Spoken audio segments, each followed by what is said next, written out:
नमस्कार, मैं आचार्य विनोद भारद्वाज आप सभी लोगों का स्वागत करता हूं। हिंदू सनातन संस्कृति में कुछ ऐसे त्यौहार हैं जिन त्योहारों में स्नान और दान करके व्यक्ति अपने जीवन के कर्मों को ठीक कर सकता है, पुण्य कमा सकता है और अपनी मनोकामनाओं को सिद्ध करा सकता है। आज हम बात करेंगे मौनी अमावस्या में एक ऐसा विशेष दान है जिसे आप दे करके आप अपने रुके हुए कार्यों को ठीक कर सकते हैं, अपने घर में पितरों की नाराज़गी को ठीक कर सकते हैं, माता लक्ष्मी की कृपा प्राप्त कर सकते हैं। यह एक विशेष दान शास्त्रों में वर्णित है। इसी विषय की बात करेंगे, लेकिन इस विषय की बात करने के पहले हम आपको जानकारी देना चाहते हैं। यदि आप हमसे किसी भी प्रकार का प्रश्न लेना चाहते हैं, ज्योतिष से संबंधित, आप वास्तु से संबंधित, अपनी जन्म कुंडली से संबंधित, तो आप जाएं www.astrotak.com पे विनोद भारद्वाज प्रोफाइल पे सेलेक्ट करके आप अपने प्रश्न को लिख दें। आपका प्रश्न हमारे पास तक पहुंच जाएगा। एक उपाय आपके जीवन में हर प्रकार से स्थिरता ले आएगी। एक उपाय आपकी मनोकामनाओं को सिद्ध करा देगा। यदि आप हमसे फ़ोन पे बात करना चाहते हैं तो सादर आमंत्रित हैं। अब बात करते हैं मौनी अमावस्या की। तो सबसे पहले जान लीजिए, माघ कृष्ण पक्ष अमावस्या को मौनी अमावस्या कहा जाता है। और इसके पीछे कारण क्या है? क्योंकि माघ कृष्ण पक्ष की अमावस्या पितृकरी होती है, पितृ को संतुष्ट करने वाली होती है। इसलिए हमारे पितरों को मौन मतलब शांति अधिक प्रिय है। इसलिए मौन होकर के स्नान करना या पूरे दिन मौन व्रत रख करके अपने पितरों को खुश करना हमारी संस्कृति में कहा गया है। निश्चित रूप से आपको अक्षय पुण्य फल की प्राप्ति कराता है। यह मौनी अमावस्या 11 फरवरी दिन गुरुवार चित्रा नक्षत्र में और 5 ग्रहों का एक साथ आना मकर राशि में एक विशेष योग में मनाई जा रही है।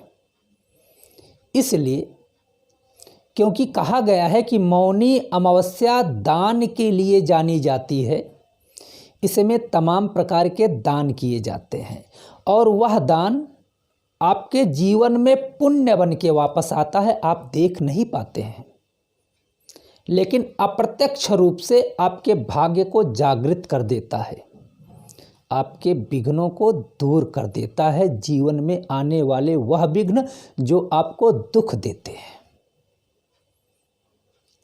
मौनी अमावस्या में ऊन का दान विशेष महत्वपूर्ण माना गया है।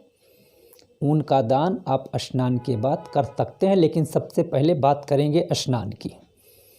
मौनी अमावस्या के दिन मौन रह के अपनी अध्यात्म ऊर्जा को बढ़ाया जा सकता है,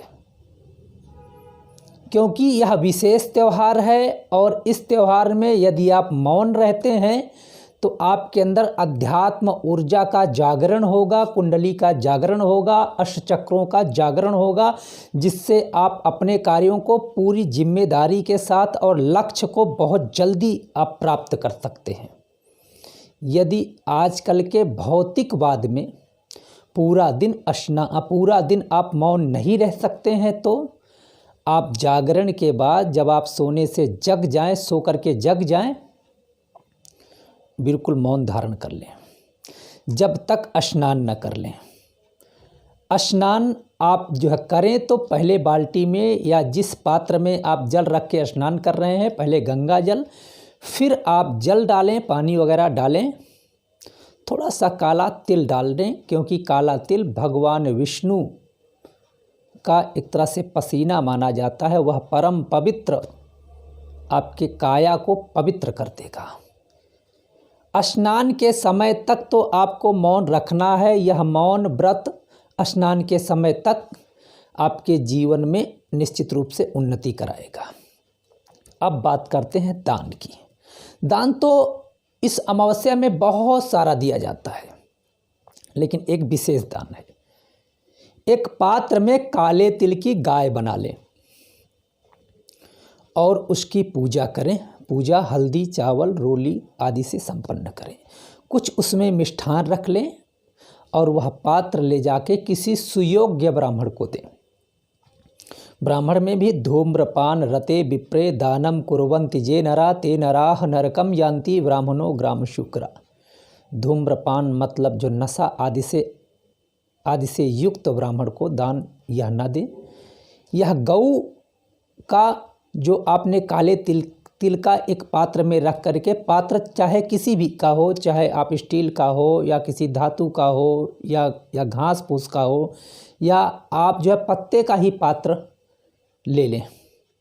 इस पे काले तिल की गऊ का दान करने से आपके जीवन के पाप कट जाते हैं, आपके जीवन में आने वाली समस्याएं दूर हो जाती हैं, क्योंकि समस्या हमारे जीवन के प्रारब्ध से होती हैं और प्रारब्ध गौ माता काट देंगी तो निश्चित रूप से आपके आने वाले जीवन में बाधाएं नहीं आएंगी।